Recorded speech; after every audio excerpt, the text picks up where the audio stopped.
नारद जी रुद्राक्ष धारण करिया।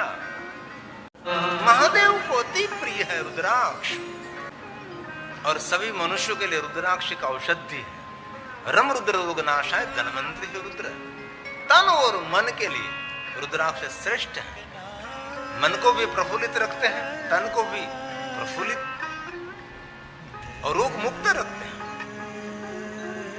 ऐसा शिवपुराण में ग्रंथ में नहीं कहा सिर्फ शिव भक्तों को ही रुद्राक्ष पहनना चाहिए, मनुष्य मात्र के लिए वर्णन किया है। ब्राह्मण, क्षत्रिय, वैश्य, शूद्र, प्रतिलोमज, शूद्राणाम स्त्री, हर व्यक्ति 24 घंटे जन्म से लेकर मृत्यु तक रुद्राक्ष पहन सकता है। पवित्र अवस्था में, अपवित्र अवस्था में, कभी भी 24 घंटे हर पल मनुष्य के अंग पर रुद्राक्ष होना चाहिए। देवताओं को प्रिय रुद्राक्ष है, महादेव को अति प्रिय। शिव वल्लभान, वल्लभान का अर्थ होता है वाहलो लागू। शिव जी को बहुत प्रिय है रुद्राक्ष। रुद्राक्ष तो महादेव को प्रिय है, लेकिन रुद्राक्ष पहनने वाला भगवान शंकर जी को बहुत प्रिय रहता है। विश्व के सभी देवता रुद्राक्ष धारण करते हैं। विश्व के सभी देवियां रुद्राक्ष धारण कर, ऋषि मुनि रुद्राक्ष धारण करते हैं। भगवान श्री राम और कृष्ण जी रुद्राक्ष को धारण करते हैं। इसलिए आप आपका मंगल करना चाहते तो जरूर रुद्राक्ष पहनना चाहिए। शिव महापुराण में बहुत विस्तृत रुद्राक्ष महात्म्य कहा है। ग्रंथ में तो कहा कि भाई 1100 रुद्राक्ष पहने, लेकिन इतने 1100 रुद्राक्ष महात्मा लोग पहन सकते, हम लोग पहन सकते, लेकिन बहुत सारे रुद्राक्ष पहनने से समाज कुछ बोलेंगे, कहेंगे। बहुत सारे सोने चांदी के आभूषण पहन सकते हैं, लेकिन बहुत सारे रुद्राक्ष हम नहीं पहन सकते। समाज का डर लगता है, कुछ बोलेंगे, कुछ कहेंगे। एक मुखी रुद्राक्ष साक्षात शिव का स्वरूप है। 2 मुखी रुद्राक्ष महादेव का स्वरूप है। 3 मुखी रुद्राक्ष ब्रह्मा, विष्णु, महेश का स्वरूप है, और विद्या देने वाला श्रेष्ठ है। इसलिए जो बच्चे पढ़ते हैं उसके लिए 3 मुखी रुद्राक्ष शिव महापुराण अंतर्गत बहुत उसका महात्म्य दिखाया है। बच्चों के लिए 3 मुखी, कोई भी विद्या, कोई भी मनुष्य विद्या प्राप्त करना चाहते तो विद्या के लिए तो 3 मुखी रुद्राक्ष श्रेष्ठ है। 4 मुखी रुद्राक्ष ब्रह्मा का स्वरूप है, धर्म, अर्थ, काम और मोक्ष। 5 मुखी रुद्राक्ष पंच देवताओं के समान है, पंचानन शिव समान है। 6 मुखी रुद्राक्ष षडानन मुरगढ़ भगवान कार्तिक का स्वरूप, विजय देने वाला है। 7 मुखी रुद्राक्ष कामदेव का स्वरूप है, कोई भी क्षेत्र में संपूर्ण सफलता देने में सहयोगी रहता है। ये 7 मुखी रुद्राक्ष है। इसलिए जिनको कोई भी कार्य में अपनी कामना को पूर्ति करनी है, उसके लिए 7 मुखी रुद्राक्ष श्रेष्ठ है। 8 मुखी रुद्राक्ष अष्ट भैरव के तुल्य है, रक्षा करते हैं। 9 मुखी रुद्राक्ष नवदुर्गा समान है, शक्ति प्रदान करते हैं। 10 मुखी रुद्राक्ष विष्णुदेव का स्वरूप है, भगवान विष्णु की कृपा उतरती है। 11 मुखी रुद्राक्ष 11 रुद्र तुल्य है, सभी दुखों में से मुक्त रखता है। 12 मुखी रुद्राक्ष 12 सूर्य तुल्य है, प्रकाश देता है, तेजस्विता देता है, ज्ञान देता है। 13 मुखी रुद्राक्ष विश्वदेव का स्वरूप है, समग्र विश्व के सभी देवताओं की कृपा उतरती है 13 मुखी रुद्राक्ष पहनने से। 14 मुखी रुद्राक्ष परम सदाशिव जी का स्वरूप है। ऐसे शिव महापुराण ग्रंथ में 1 मुख से लेकर 14 मुख तक का वर्णन है। देवी भागवत में 21 मुखों तक का वर्णन है। अलग अलग ग्रंथों का अलग अलग मंतव्य भी मिलता है, लेकिन हर मनुष्य के लिए रुद्राक्ष बहुत कल्याणकारी है। इसलिए बच्चे से लेकर वयोवृद्ध तक सबको पहनना चाहिए। कभी भी रुद्राक्ष का त्याग नहीं करना चाहिए। जिन अपवित्रता का मैं यहां से वर्णन नहीं कर सकता, ऐसी अपवित्र अवस्था में भी आप रुद्राक्ष पहन सकते हैं। अपवित्रता को पवित्रता का दान करने के लिए रुद्राक्ष हमारा कवच है, रुद्राक्ष हमारा रक्षक है। इसलिए जो आपका आप मंगल करना चाहते हैं तो जरूर रुद्राक्ष पहने। इसमें कोई संप्रदाय की बात नहीं है। शिवपुराण ग्रंथ में कहा है कि कोई भी सामान्य माला से आप मंत्र जाप करें तो समान फल मिलता है, लेकिन वही मंत्र रुद्राक्ष की माला से करे तो ये कम वा कोटि गुणितम, कोटि गुना फल ज्यादा मिलता है। और एक रुद्राक्ष की माला पहने और दूसरी रुद्राक्ष की माला से जाप करें तो 10 कोटि गुना ज्यादा पुण्य मिलता है। ऐसे शिवपुराण ग्रंथ में रुद्राक्ष के बारे में बहुत कुछ कहा। हमने तो बहुत बार कथा में इस बात को बहुत दोहराया। तो आप रुद्राक्ष पहन सकते हैं, नहीं पहना है तो जरूर आप पहन लीजिए। बहनों को भी हमारी बहुत विनंती है, मानसिकता को ठीक रखने के लिए रुद्राक्ष जीवन में बहुत बड़ा योगदान करता है, बहुत बड़ा सहयोग है रुद्राक्ष का। घनश्याम पेंडा भगवान के भक्त भी हैं, परोपकारी भी हैं और सत्कर्मी भी हैं और बहुत गुणवान व्यक्ति है। मोटा दड़वा, वहां मैं कथा गाने के लिए वहां से कथा करके यहां आया हूं। तो वहां निर्दोषानंद जी के बहुत सारे भक्त थे,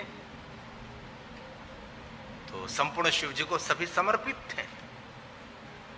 उसके प्रवचन में कहते थे कोई भी मनुष्य रुद्राक्ष पहनता है कोई भी क्षेत्र में पीछे नहीं रहेगा।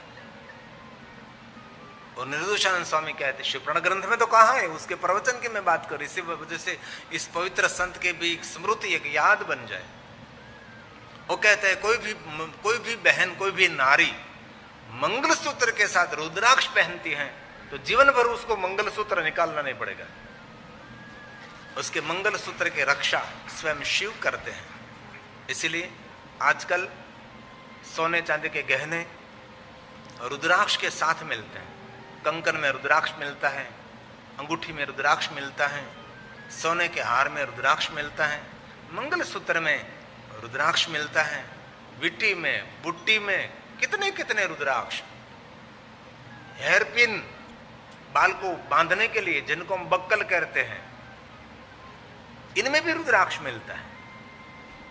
तो आप जरूर रुद्राक्ष पहन सकते हैं। भगवान विष्णु जी ने नारद जी को रुद्राक्ष पहनने के लिए प्रेरित किया है।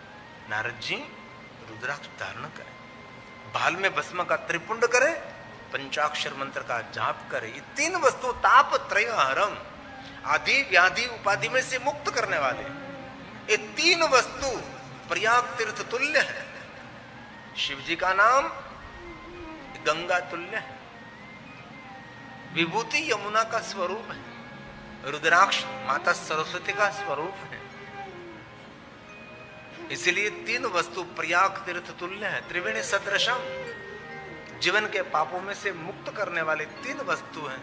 ये मनुष्य मात्र के लिए सब कुछ कहा है। इसलिए जो आपको योग्य लगे तो जरूर रुद्राक्ष पहन सकते हैं। और सबसे बड़ा दान रुद्राक्ष का दान मानते हैं।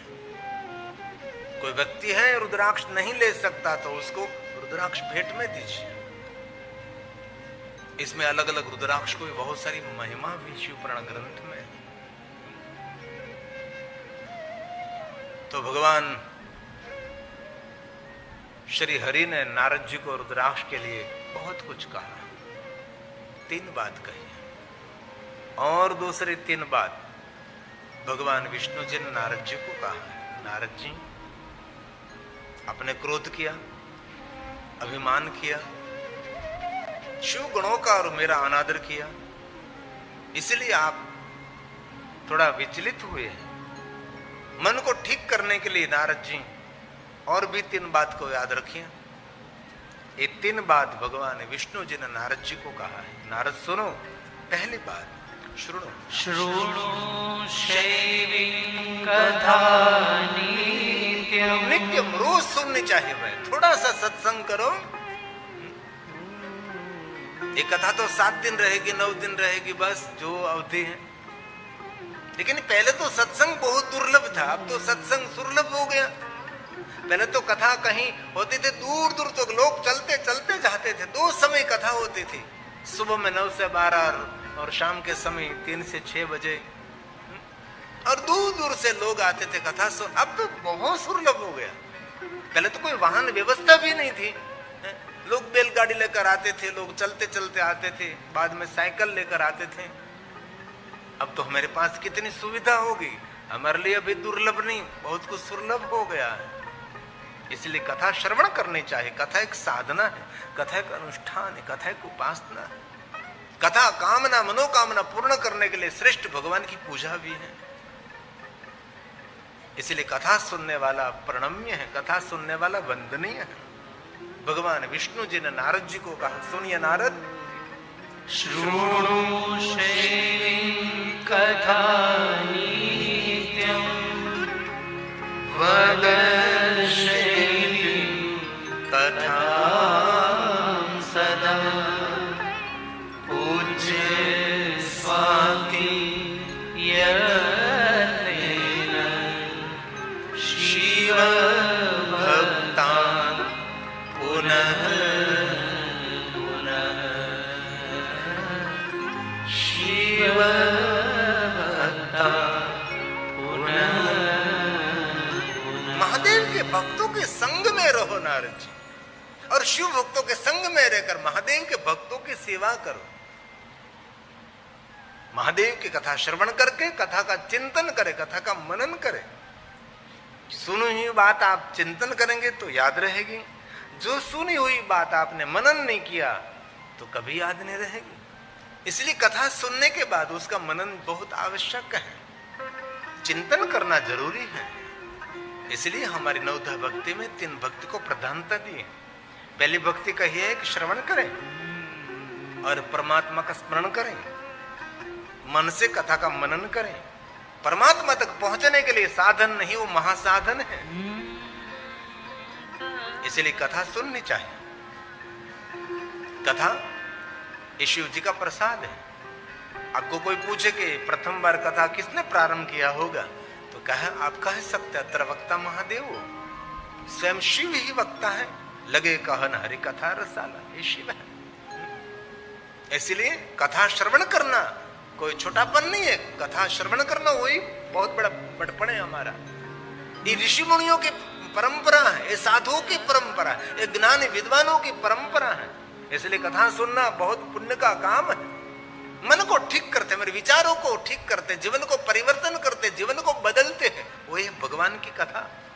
इसलिए परमात्मा तक पहुंचने के लिए पहला साधन श्रोत्रेण श्रवणं तस्य वचसा कीर्तनं तथा मनसा मननं तस्य महासाधन मुच्यते महासाधन मुच्यते। इसलिए कथा सुनिए, कथा श्रवण करना श्रेष्ठ उपासना है। विष्णु भगवान ने कहा नारद जी अब भगवान महादेव की कथा श्रवण करो और श्रेष्ठ बात सुनने की आदती बने। किसी की गंदी बात सुनने का कभी नहीं। आपका कान कचरा पेटी नहीं है, आपका कान सोने चांदी हीरे मोती कीमती वस्तु को रखने के लिए तिजोरी है। इसमें बहुत मूल्यवान वस्तु रखते हैं, इसलिए कान कचरा पेटी। और किसी के कान में कचरा भरना भी नहीं चाहिए, उस मनुष्य का चित्त मन डामाडोल हो जाएगा। इसलिए दूसरों को अच्छी बात सुनाना वो भी एक श्रेष्ठ सद्गुण है। भद्रम करने भी शुणुयाम देवा, ऋषि मुनियों ने कहा कि देवताओं कृपा करो, भद्र भद्र बात सुनने का अवसर मिले, अभद्र नहीं। पूज्य श्री गुणवंत शाह वडोदरा वो कहते थे घर से बाहर पैर रखता हूं, कोई दीवार के ऊपर सुंदर कोई सूत्र लिखा है तो मैं पढ़कर इतनी खुशी महसूस करता हूं कि आज मेरे लिए दीपावली है। अच्छी बात सुनना आदत है, लेकिन बहुत कम लोग होते हैं। गंदी बात सुनने में बहुत मजा आता है, किसी की गंदी बात करने में इतनी मजा आती है, गुलाब जामुन भी उसके कुछ भी नहीं, जलेबी तो कुछ भी नहीं, इतनी मजा आती है गंदी गंदी बात करने में, गंदी गंदी बात सुनने में। गंदवाड़ भर रहे हैं आप, सुंदर बात सुने, श्रेष्ठ बात सुने, श्रेष्ठ पुस्तक पढ़े, श्रेष्ठ विचार सुने, स्लोगन सुने। ऋषि मुनियों ने कहा देवताओं बस इतना कृपा करो सुंदर सुनने का अवसर मिले। नारद ने पूछा भगवान मुझे कथा कौन कहेंगे? भगवान विष्णु जी ने कहा कि नारद जी आपके पिता ब्रह्मा के पास पहुंचो, ब्रह्मलोक में जाकर पिता ब्रह्मा जी को कहिए स्वयं ब्रह्मा जी आपको भगवान महादेव की कथा कहेंगे। विष्णु भगवान ने सुंदर मार्गदर्शन किया नारद जी को। नारद जी श्री हरि को प्रणाम करते हुए नारद पहुंचे ब्रह्मलोक में। पिता ब्रह्मा जी सुंदर आसन पर विराजमान थे। पिताजी को मिलकर पहले तो प्रणाम किया, साष्टांग प्रणाम किया, दंडवत प्रणाम किया, और नारद ने पिताजी की सुंदर परिक्रमा की। पिता की परिक्रमा करने के बाद फिर से प्रणाम, फिर से साष्टांग और दंडवत प्रणाम किया। उनको कहते शिष्टाचार। छोटे लोग बड़े लोगों के साथ कैसा व्यवहार करें। मेरे पुराणों में बहुत कुछ कहा है। व्यवहार से व्यक्ति की पहचान रहती है। पिताजी की सुंदर परिक्रमा की। और हमारी दुनिया में बहुत कम लोग मिलेंगे आपको जिन्होंने अपने पिता की परिक्रमा की हो। हम गिरनार की परिक्रमा करने के लिए जाते हैं। हम वैष्णव लोग गोवर्धन पर्वत की परिक्रमा करते हैं, कामदगिरी की परिक्रमा करते, ब्रह्मगिरी पहाड़ की परिक्रमा करते, हम देवगिरी पहाड़ की परिक्रमा करते, हम लोग तीर्थों की परिक्रमा करते हैं, हम सभी देवी देवताओं की परिक्रमा करते हैं, हम सभी कैलाश पर्वत की परिक्रमा करते हैं। लेकिन माता पिता की परिक्रमा करना हम भूल जाते हैं। गणेश जी ने अपने माता पिता की परिक्रमा की, दक्ष महाराज ने पिता की परिक्रमा की, नारद ने अपने पिता ब्रह्मा जी की सुंदर परिक्रमा की। इनमें भी पूछो, 1 2 3 4 व्यक्ति निकलेंगे, पूछो किसने माता पिता की परिक्रमा की? वो होगा 1 2 3 4 5, कभी नहीं। जिन्होंने हमको दुनिया दिखाई, संस्कार दिया, संस्कार संपन्न बनाया, संसार में रहने के लिए काबिल बनाया, उनकी तो कभी हमने परिक्रमा नहीं की। प्रणाम भी कभी कभी करते हैं, भूल भी जाते हैं। અત્યારે